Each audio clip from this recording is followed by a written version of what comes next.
আপনি এটা শুনে থাকবেন যে ছোট্ট একটা বালক সে ঈশ্বরের প্রতিরূপ হয়, কিন্তু এমন কেন বলা হয় তা কি আপনি কখনো ভেবে দেখেছেন?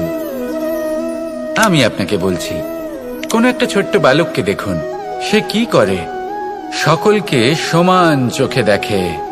ওর মনে না কোনো ছলনা রয়েছে, না কোনো কপটতা, না অহংকার রয়েছে, আর না কোনো বিষয় নিয়ে কোনো চিন্তা। সকলকে সে সমান চোখে দেখে আর নিজের মধ্যেই প্রসন্ন থাকে, সকল বিকার থেকে মুক্ত। এগুলোই তো সেই গুণ সেই বালকের মধ্যে, যা হলো ঈশ্বর স্বরূপ।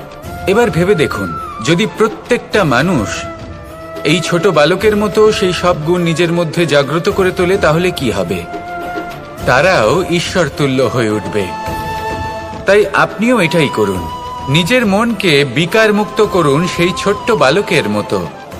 মনের মধ্যে না কোনো চিন্তা রাখবেন, না মোহ, না ক্রোধ, না কোনো রকমের ছলনা বা কপটতা। সবাইকে সমান চোখে দেখুন আর নিজের মনেই প্রসন্ন থাকতে শিখুন। এই মন প্রেমময় হয়ে বলবে, রাধা রাধা। মানুষের এই জীবন, মানুষ জন্ম নেয়, একটা নির্দিষ্ট সময়ের পরে এই সংসার ত্যাগ করে চলেও যায়। এবার শুধু এটাই আবশ্যক নয় যে এই জীবনকালকে আপনি যাপন করবেন, শুধু এটাই গুরুত্বপূর্ণ নয়। আবশ্যক এবং গুরুত্বপূর্ণ হলো এটা যে এই জীবনকালে আপনি এমন কিছু করেন যাতে এই সংসারের মঙ্গল হয়, যাতে এই সংসার আপনাকে মনে রাখে, আপনার থেকে প্রেরিত হয়, আপনার মতো হতে চায়, প্রত্যেক বছর আপনার জন্মতিথির অপেক্ষা করে, এমনভাবে আপনার জন্মদিন পালন করে যাতে সেটা মহোৎসবের আকার ধারণ করে। এবার এই জন্মদিন এমনি এমনি মহোৎসবে পরিণত হয় না। তখন হয় না যখন কোনো ব্যক্তি রাজার রূপে বা কোনো গোয়ালার রূপে জন্মগ্রহণ করে। তখন পরিণত হয় যখন একজন মানুষ জন্মগ্রহণের পরে এই সংসারকে কোনো শিক্ষা দিয়ে যান, কিভাবে একজন মানুষ গোয়ালা থেকে রাজা হতে পারে, কিভাবে একজন মানুষ অসত্য থেকে সত্যের পথে চলতে শুরু করেন, অধর্ম থেকে ধর্মের পথে চালিত হতে পারেন, কিভাবে অন্ধকার থেকে প্রকাশের দিকে যেতে পারেন, কিভাবে নিজের আত্মাকে পরমাত্মার সাথে মিলিত করতে পারেন। তা সে রামনবমী হোক বা জন্মাষ্টমী হোক, তাদের জীবনের সাথে জড়িত প্রত্যেক মুহূর্ত একটা পরবের আকার ধারণ করে। তাহলে আপনিও এইভাবে নিজের জীবন যাপন করতে থাকুন। এই সংসারে শুধু ভালোবাসা বিতরণ করুন, কিছুটা এমন ভাবে বিতরণ করুন যাতে আপনি এই সংসার থেকে চলে যাওয়ার পরেও এই সংসারে আপনি শুধুই ভালোবাসা বিতরণ করতে পারেন। যদি আপনি এরকম করেন, সংসারকে প্রেরণা দেন, তাহলে আপনার জীবনও রাধা কৃষ্ণের প্রেমের মতোই অলৌকিক এবং দৈব হয়ে উঠবে। আসুন আর আমার সাথে ভালোবেসে বলুন, রাধা রাধা।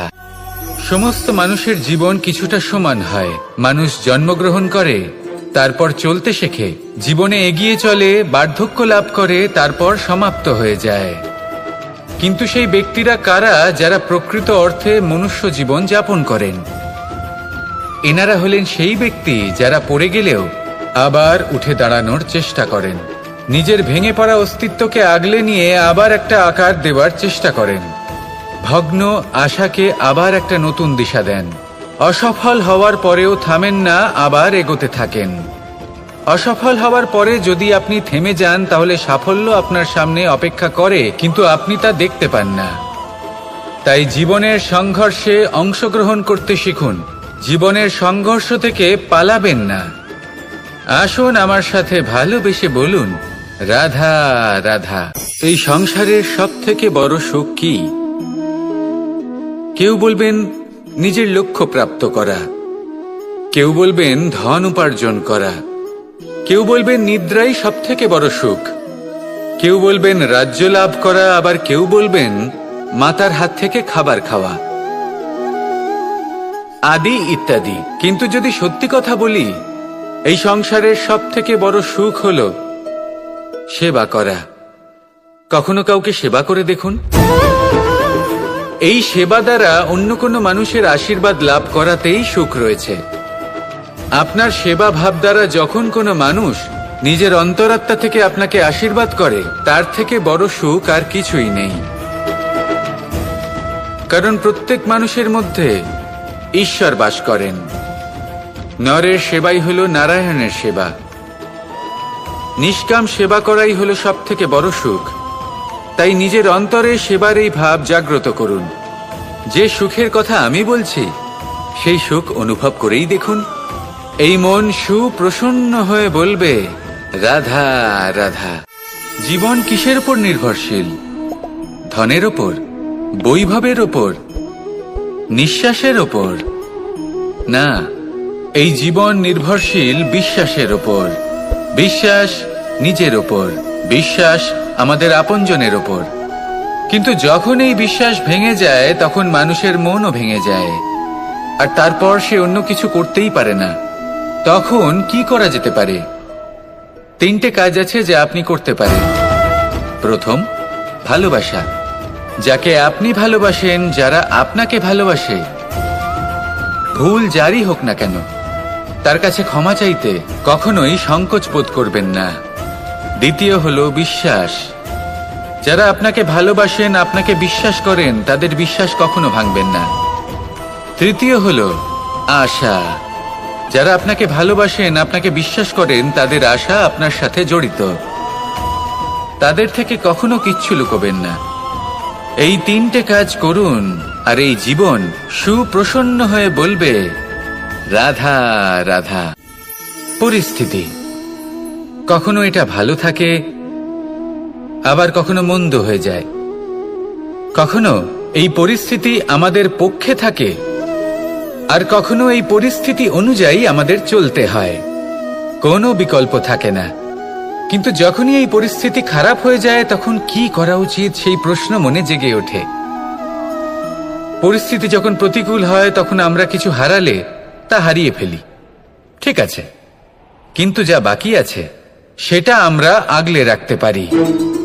পরিস্থিতিকে সামলে রাখার চেষ্টা আমরা অবশ্যই করতে পারি, শুধু সেটুকুই আমাদের হাতে রয়েছে। কিন্তু এর থেকেও বড় সমস্যা আছে, অহংকার। কখন প্রবেশ করে আমরা জানতেও পারি না। এই অহংকার আপনাকে বুঝতেও দেবে না যে আপনি সত্যি কিছু হারিয়েছেন। আপনার কিছুই যাবে আসবে না। দেখতে গেলে আকাশের সূর্য নিজের প্রকাশ হারিয়ে ফেলে যখন অন্ধকার ঘনিয়ে আসে। তাহলে আমরা কে হই? ওনার সামনে তো কিছুই নই। এই অহংকার আমাদের দমন করতেই হবে। এটা বিশ্বাস করতে হবে যে এই সমগ্র সৃষ্টিতে আমরা শুধুমাত্র একটা কণা, তার থেকে বেশি আর কিছুই নয়। বিশ্বাস করতে হবে যে আমরা ততটাও বড় নই যে কখনোই কিছুই হারাবো না। এবার যেদিন এই জ্ঞান আপনি আত্মস্থ করে নিজের আচরণ পাল্টাবেন, মনে রাখবেন, সেই দিনই অহংকারকে দমন করতে আপনি পথে অগ্রসর হয়ে পড়েছেন। এই অহংকারকে দমন করুন, আর আমার সাথে ভালোবেসে বলুন, রাধা রাধা। বুদ্ধি আর বিবেকের পার্থক্য কোথায় তা নিয়ে এই সংসার অনেক কিছুই ভাবে। কিছু মানুষ ভাবেন যে এই দুই হলো একই, কিন্তু যদি সত্যি কথা বলি, তাহলে এই দুইয়ের মধ্যে একটা অমূল্য পার্থক্য আছে। আর তা হলো এটা যে বুদ্ধির সম্পর্ক হলো মস্তিষ্কের সাথে, আর বিবেকের সম্পর্ক হলো হৃদয়ের সাথে। যে কোনো বুদ্ধিমান মানুষ কি করেন? নিজের মতন করে এই সংসারকে বদলে ফেলতে চেষ্টা করেন। একজন বিবেকশীল মানুষ কি করেন? নিজের অন্তরকে, নিজের মনকে বদলে ফেলতে চেষ্টা করেন। কারণ মানুষের সংসার এই মনের মধ্যেই বসবাস করে। তাই নিজের বুদ্ধির ব্যবহার অবশ্যই করুন, কিন্তু তাতে বিবেকের লাগামটা অবশ্যই শক্ত হাতে ধরবেন। আসুন আমার সাথে ভালোবেসে বলুন, রাধা রাধা। সম্পর্ক এ হলো এক বন্ধন যা আমাদের এক সূত্রে বেঁধে রাখে। কিন্তু এমন কিছু ব্যক্তি থাকেন যারা এই সম্পর্কের বিষয়ে নিজস্ব একটা ধারণা করে ফেলেন যে সম্পর্ক এরকম হওয়া উচিত, সম্পর্ক সেরকম হওয়া উচিত। আমি এই সম্পর্কের জন্য কত কিছু করেছি এই ব্যাখ্যা করতে থাকেন, আর তার বদলে অনেক কিছু প্রত্যাশাও করেন। কিন্তু সত্য হলো এটাই যে সব সম্পর্ক একরকমের হয় না, কিন্তু প্রত্যেক সম্পর্কের একটা বিশেষত্ব থাকে। যেমন চোখ আর নাকের এই সম্পর্ককেই দেখুন। চোখের সব থেকে কাছে কে আছে? নাক আছে। কিন্তু এই চোখ দিয়ে এই নাককে আমরা দেখতেই পাই না। তবে কি ধরে নেব এই সম্পর্কের কোনো মূল্য নেই? এমনও নয়। ঠিক এইভাবেই যদি কোনো ব্যক্তি তার আবেগ আপনার কাছে ব্যক্ত করতে না পারেন বা প্রকট করতে না পারেন বা আপনাকে বোঝাতে না পারেন, তাহলে তার মানে এটা নয় যে তার সাথে আপনার সম্পর্কের তিক্ততা রয়েছে। এমনটা কখনোই নয়। শুধু চোখ আর নাকের এই সম্পর্কের মতোই হলো আমাদের জীবনে আমাদের আপনজনের সাথে সম্পর্ক। যদি কারোর ব্যবহার আপনার প্রতি অনুচিত হয় বা যদি কেউ অনুপস্থিত থেকে থাকে বা কেউ যদি আপনাকে বুঝতে না পারেন, তাহলে তার অর্থ এটা নয় যে আপনি সেই সম্পর্ক ভেঙে ফেলবেন।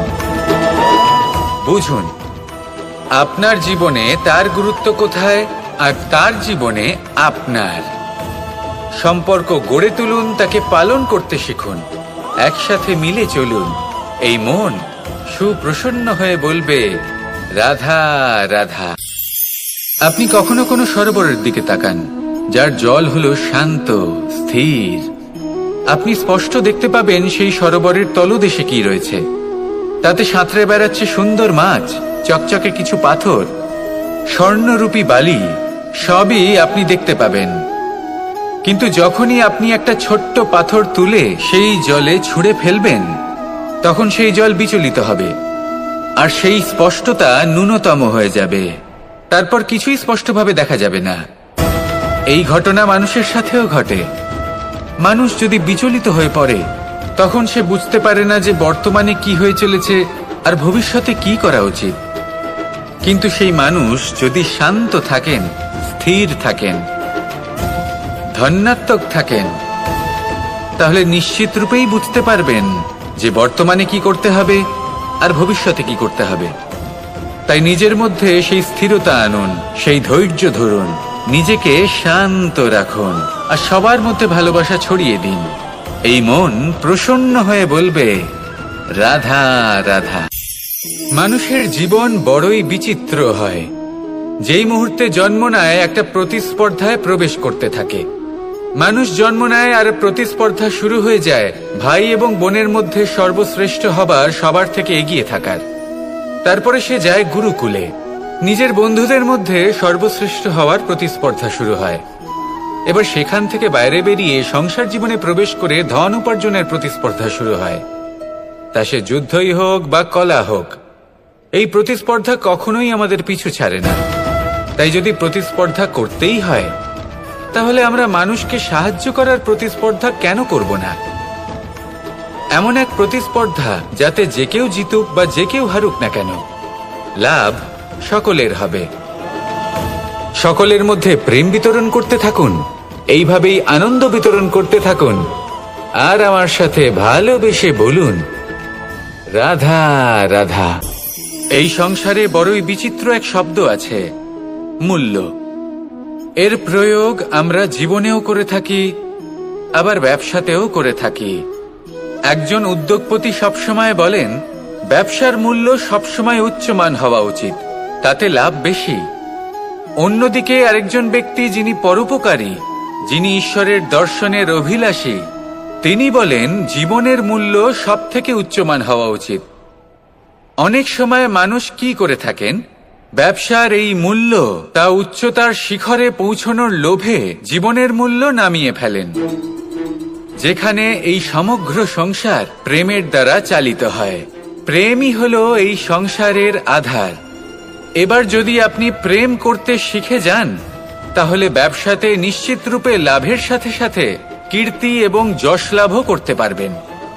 তা আমি নিশ্চিত রূপে বলতে পারি, কারণ ব্যবসাতে ওঠা নামা এসব চলতেই থাকে। জীবনকে আপনি যদি একবার উচ্চতায় নিয়ে যেতে পারেন, তাহলে তা কখনোই নামবে না। আসুন আর আমার সাথে ভালোবেসে বলুন, রাধা রাধা। আমরা আনন্দ লাভের জন্য ভালোবাসি মা বাবাকে, ভাই বোনকে, পরিবার পরিজনকে, বন্ধুকে, প্রেমিকাকে। আমরা চাই যে সকলে যেন আপন হয়ে থাকেন, আমাদের কাছে থাকেন, কিন্তু মানুষের একটা প্রবৃত্তি আছে যে তিনি যা লাভ করে ফেলেন তার মূল্য তিনি বুঝতেই পারেন না। যদি আপনার বাড়ির কাছে একটা মিষ্টি জলের সরোবর থাকে বা সুন্দর নদী থাকে, তাহলে জলের গুরুত্বটা কি আপনি তা বুঝতেই পারবেন না। সেইখানে আপনি যদি কোনো একটা মরুভূমিতে যান, আপনি অনুভব করতে পারবেন যে এক একটা ফোঁটা জলের কি গুরুত্ব, তার মূল্য কি। সুখের মুহূর্তে যদি আপনজনদের মনে রাখেন, তবে দুঃখের মুহূর্ত নিজে থেকেই দূরে সরে যাবে। ভালোবাসা এবং তার সাথে স্মরণ করা, এটাই তো হলো জীবনের এবং ভালোবাসার আসল মূল্য। আসুন আর আমার সাথে ভালোবেসে বলুন, রাধা রাধা। প্রত্যেকটা মানুষ আলাদা হয় আর অত্যন্ত বিশেষও হয়। প্রত্যেক মানুষ ভিন্ন ভিন্ন পরিবেশে পালিত হয়, বড় হয়। প্রত্যেকের নিজস্ব চিন্তা ভাবনা থাকে, নিজস্ব বিচারধারা থাকে। যখন অনেক ভিন্ন বিচারধারা একত্রিত হয়ে যায়, তখন শুরু হয় বিবাদ। এবার এই বিবাদের সময় আপনি দেখবেন, দুই ব্যক্তি যাদের মধ্যে এই বিবাদ হচ্ছে, সবসময় এটা প্রমাণ করতে চান যে তার সামনের ব্যক্তি এবং তার ভাবনা, তার বিচারধারা বা তার বক্তব্য হলো অনুচিত। এবার এটাই যদি প্রেমপূর্বক রূপে আপনি ভেবে দেখতে চেষ্টা করেন যে সামনের ব্যক্তিটির বক্তব্য, তার মানসিকতা আসলে কি, তাতে উচিত ঠিক কি, সেটা আমরা বুঝতে পারি। একদিকে হলো এই বিবাদ, যা আপনাকে সামনের ব্যক্তিটিকে অনুচিত প্রমাণ করতে বাধ্য করে, আর অন্যদিকে হলো প্রেম, যা সামনের ব্যক্তিটির যুক্তি বুঝতে সাহায্য করে, তাতে উচিত কি রয়েছে সেটা বুঝতে বাধ্য করে, তাকে মহান হয়ে ওঠার পথে অগ্রসর হতে বাধ্য করে। তাই এই বিবাদকে ত্যাগ করুন আর প্রেমকে আপন করে নিন, আর এই প্রেম ভাব নিয়ে বলুন, রাধা রাধা। এই জীবনে আমাদের দুজন সঙ্গী, এক হলো অন্ধকার আর এক হলো প্রকাশ। এবার যখন এই অন্ধকারে আমরা প্রদীপ জ্বালাই, সেই প্রকাশের জন্য অন্ধকার আমাদের উপর রুষ্ট হয়ে চলে যায়। এবার যদি অন্ধকারকে খুশি করতে যাও, তাহলে প্রকাশ আমাদের উপর রুষ্ট হয়ে চলে যায়। এ হলো ঠিক সেই পরিস্থিতি যে আমাদের দুই বন্ধু, তাদের মধ্যে সদ্ভাব নেই। যদি কোনো একজনের মান ভাঙাতে বা খুশি করতে যাও, তাহলে দ্বিতীয়জন অবশ্যই রুষ্ট হয়। সেই অবস্থায় আপনাকে বোঝদারের মতো কাজ করতে হবে যে কখন কাকে সমর্থন করতে হবে, কখন কার সাথে চলতে হবে। যদি পারেন তাহলে সকলকে একসাথে নিয়ে চলবেন। যদি কোনো মানুষের মধ্যে বনিবনা না হয়, তাহলে তাদের মধ্যে সামঞ্জস্য বজায় রেখে সংসারের রীতিনীতির চক্র চালিত করা, এটাই তো হলো মনুষ্য জীবন। এবার এটা কিভাবে করা সম্ভব? শুধুমাত্র প্রেমের দ্বারা। তাহলে এইভাবেই সবাইকে প্রেমের দ্বারা বেঁধে রাখুন আর আমার সাথে ভালোবেসে বলুন, রাধা রাধা। সাগরের ঢেউ সমুদ্র তটে ধাক্কা খেয়ে, পাথরের সাথে ধাক্কা খেয়ে তার আকার বদলে দিতে পারে। বিভিন্ন আকারের পাথরে এদের ঘষে ঘষে গোলাকার বানিয়ে দিতে পারে, কিন্তু এই সাগরের ঢেউ এদের নিজেদের আকার কখনো বদলায় না। কিন্তু এমন কেন? কারণ এরা বিচ্ছিন্ন হয়েও আবার একত্রিত হতে জানে। অর্থাৎ যখন এরা বিচ্ছিন্ন হয় তখন মতভেদ অবশ্যই, কিন্তু আবার একত্রিত হওয়া হলো এদের একতার প্রতীক। দেখুন, ঝগড়াঝাঁটি, তর্ক বিতর্ক, মতভেদ এগুলো জীবনের অভিন্ন অঙ্গ, কিন্তু এদের কখনো মনে প্রবেশ করতে দেবেন না। যদি মনে প্রবেশ করেও ফেলে, তাদের মনে ঘর করতে দেবেন না, এদের বের করে ফেলুন। এই ঝগড়াঝাঁটি, তর্ক বিতর্ক, মতভেদ এদের সারা জীবন সাথে নিয়ে চলবেন না। যদি একসাথে নিয়ে চলতে চান, তাহলে সকলকে একসাথে নিয়ে চলুন, ঢেউয়ের মতো। একতায় বিশ্বাস রাখুন। একসাথে মিলে যদি এগোতে থাকেন, তাহলে অনেক দূর পৌঁছবেন, নয়তো শুধু দূরের কথা ভেবেই যাবেন। কি চান সেই সিদ্ধান্ত আপনারই। আসুন আর আমার সাথে ভালোবেসে বলুন, রাধা রাধা। বনস্পতি ফলনের জন্য আমাদের কিসের প্রয়োজন পড়ে?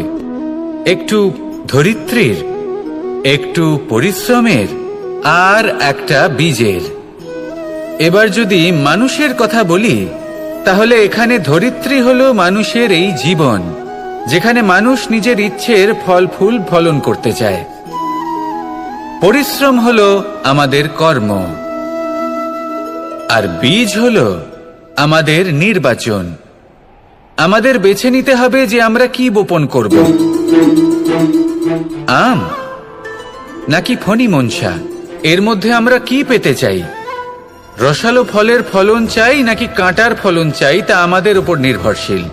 কিন্তু একটা কথা ঠিক, লক্ষ্য যেমনই হোক না কেন, জীবন যেমনই হোক না কেন, যদি আপনি লক্ষ্যের দিকে এগোতে থাকেন তাহলে কর্মের সাথে খামখেয়ালি আচরণ করতে পারবেন না।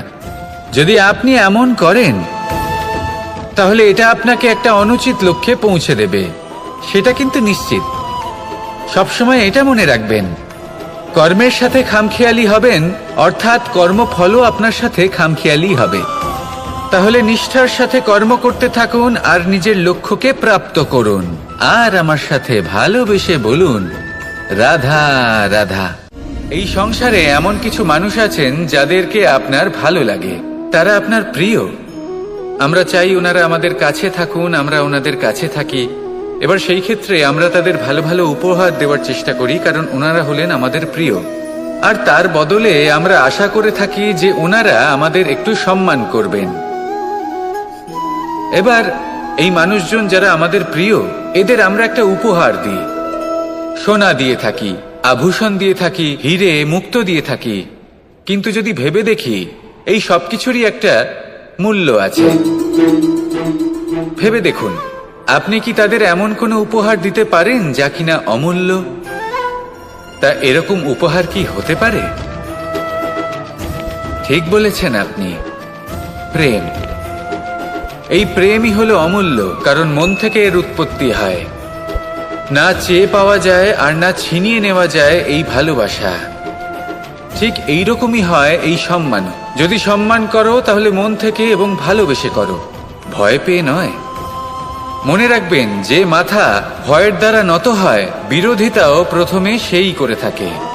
যে মাথা ভালোবেসে নত হয়, তা আপনার জন্য বলিদানও দিতে পারে। এই সংসারের সব থেকে বড় উপহার, সব থেকে বড় বরদান এই প্রেম এবং সম্মান। তাকে সম্মান করুন আর আমার সাথে ভালোবেসে বলুন, রাধা রাধা। এই সাগর হলো বিশাল। কথায় আছে যে জীবনের উৎপত্তি সাগর থেকেই হয়েছে। কথাটা ঠিকও। এই সাগরই আমাদের ভিন্ন ভিন্ন ধরনের বনস্পতি প্রদান করেন, মণি এবং মুক্ত প্রদান করেন।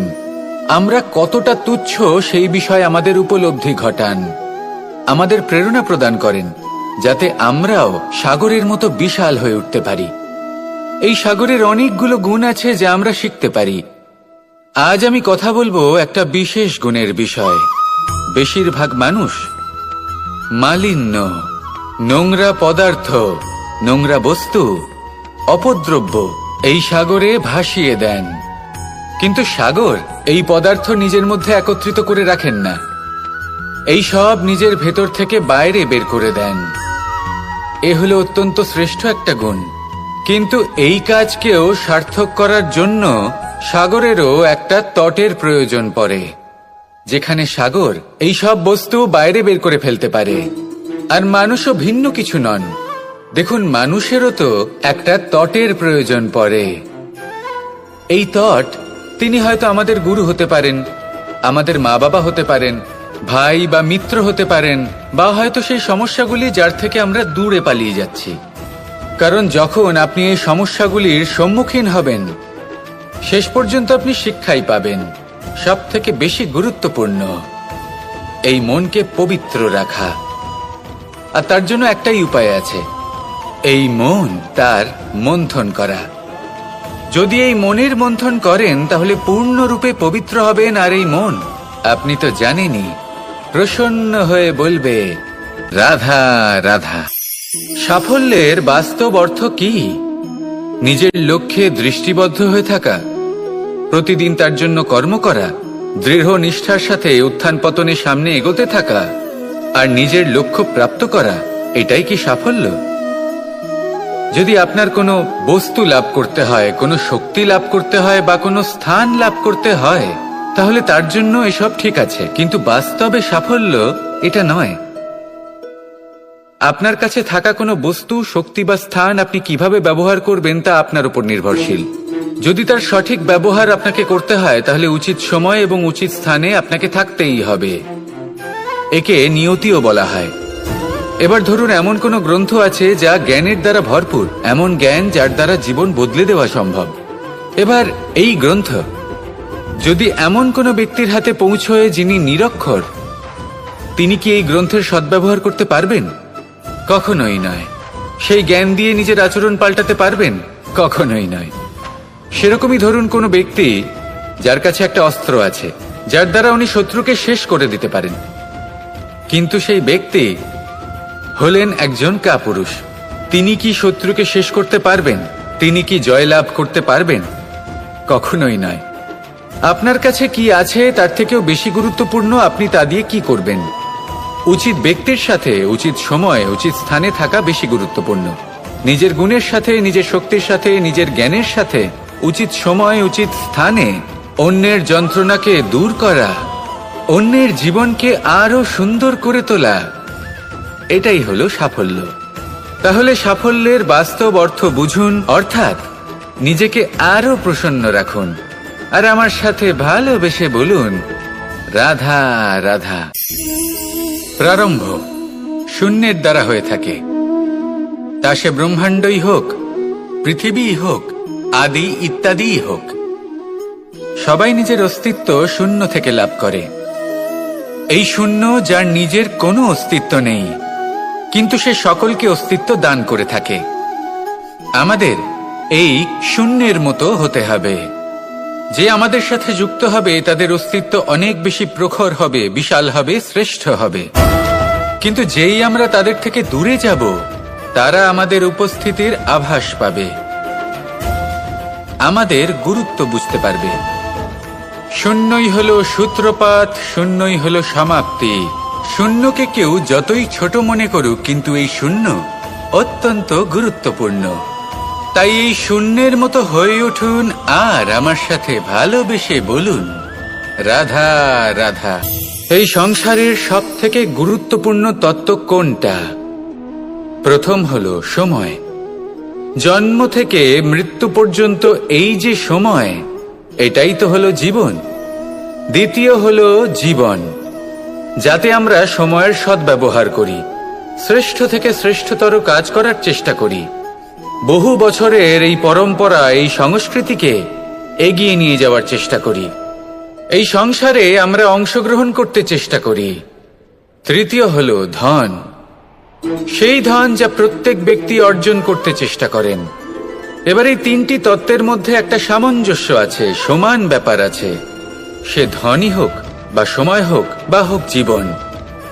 আর সেই সমান ব্যাপার হলো যে যদি আপনি এটা গণনা করতে থাকেন তাহলে তা কমতে থাকে, যদি আপনি এটা ব্যবহার করেন তাহলে তা বাড়তে থাকে। একে সংগঠিত করে রাখতে চেষ্টা করলে এ হাত থেকে ফসকে যায়, কিন্তু যদি আপনি একে সামলে রাখতে শিখে যান, তাহলে এমন কাজ করবেন যাতে সংসারের সাথে সাথে পরবর্তী প্রজন্ম লাভবান হবে। যদি কিছু শিখতে চান তাহলে সামলাতে শিখুন, গণনা করা বা সংগঠিত করা নয়। আসুন আর আমার সাথে ভালোবেসে বলুন, রাধা রাধা। একটা জলের ফোঁটাকে ফোঁটা নামে সম্বোধন করা হয়। অনেক ফোঁটা একত্রিত হলে সাগরের রূপ ধারণ করে। শুধু একটা পাতাকে পাতা বলা হয়, অন্য অনেক পাতার সাথে একত্রিত হলে তা গ্রন্থের রূপ ধারণ করে। একটা মাত্র সুতো অন্য সুতোর সাথে মিলিত হলে বস্ত্রের রূপ ধারণ করে। অনেক সংখ্যক ইট একত্রিত হলে মহলের রূপ ধারণ করে।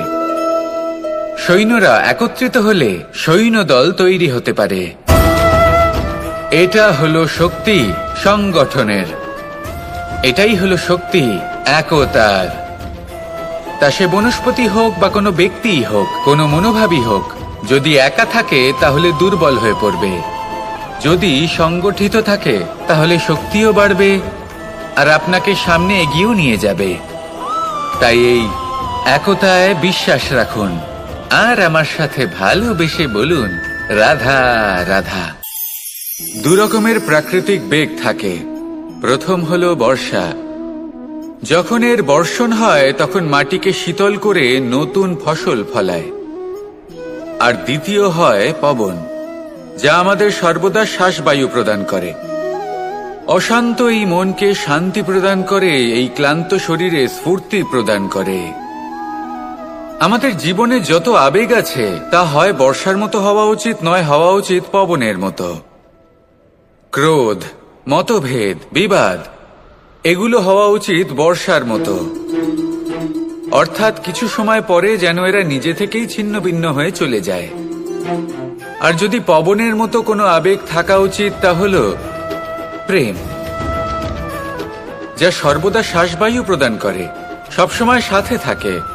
একে আমরা অনুভব করতে পারি না, কিন্তু এ আমাদের অনুভব করার জন্য প্রাণবায়ু প্রদান করে। আর যখন চক্রবাতের মতো সে ভয়ঙ্কর হয়ে ওঠে তখন সমগ্র সংসার বদলে দেয়। এর সারমর্ম একটাই, শক্তি। মতভেদ, ক্রোধ, বিবাদের মধ্যে নেই। শক্তি যদি থাকে তা আছে প্রেমের মধ্যে। তাই এই প্রেমকে মনের মধ্যে রাখুন আর আমার সাথে বলুন রাধা রাধা। একটা গরু যখন দুধ দেয় তখন তার একটা মূল্য থাকে। ওই দুধ থেকে যদি আপনি দই বানান তাহলে তার মূল্য বৃদ্ধি পায়। দই থেকে যদি মাখন বানিয়ে নেন তাহলে মূল্য আরো কিছুটা বেড়ে যায়। আর মাখন থেকে যদি ঘি বানিয়ে ফেলেন তাহলে মূল্য আরো অনেক বেশি বেড়ে যায়। কিন্তু এর কারণ কি? এরকম কেন হয়? কারণ হলো পরীক্ষা। দুধের মধ্যে যখন জোরন মেশানো হয় তখন দইয়ের টক ভাব চলে আসে। দুধের অস্তিত্ব বদলে যেতে শুরু করে। দুধকে নিজের অস্তিত্ব বদলে ফেলার দুঃখ সহ্য করতে হয়। তখনই তা দইতে পরিণত হয়, তখনই তার মূল্য বৃদ্ধি হয়। এই দইকে মন্থনের যাতনা সহ্য করতে হয়, তবেই সেই দই মাখনে রূপান্তরিত হয়, আর তারপর তার মূল্য বৃদ্ধি হয়। আর মাখন, এই মাখনকে আগুনের আঁচে তপ্ত হতে হয়, তবেই এই মাখন ঘিতে পরিণত হয়, আর তারপরেই এর মূল্য আরো অনেক বেড়ে যায়। মানুষের সাথেও এরকমই হয়। কর্ম করতে থাকুন, কর্মের পরীক্ষায় উত্তীর্ণ হতে থাকুন, আপনার মূল্য অবশ্যই বৃদ্ধি পাবে। তাহলে কর্ম করতে থাকুন, ফলের চিন্তা করবেন না। আর আমার সাথে ভালোবেসে বলুন রাধা রাধা। নেকড়ে, নেকড়ের বিষয়ে আমরা সকলে জানি। ওরা খুবই নিষ্ঠাবান এবং অত্যন্ত সতর্ক থাকেন। ছোট ছোট মূর্খতা করে বসেন। এনারা হাড় চিবোতে খুব ভালোবাসেন, কিন্তু চিবোতে চিবোতে এদের মাড়ি ছড়ে যায়, সেখান থেকে রক্তপাত হতে থাকে। সেই রক্ত ওনারা পান করেন, আর ওনাদের মনে হয় এই রক্ত হাড় থেকেই পাচ্ছেন। ওনারা ভাবেন যে এই হাড় চিবিয়ে আমরা আনন্দ লাভ করছি, কিন্তু আসল সত্য হলো এটাই যে ওনারা নিজেদেরই ক্ষতি করছেন। আমরা মানুষ, আমাদের সাথেও এমনটাই হয়। কখনো কখনো ভুলবশত আমরা এমন কোনো কাজ করি আর আমাদের মনে হয় যে আমরা বাইরে থেকে আনন্দ লাভ করছি, কিন্তু সত্য হলো এটাই যে আমরা শুধুই ক্ষতিগ্রস্ত হচ্ছি।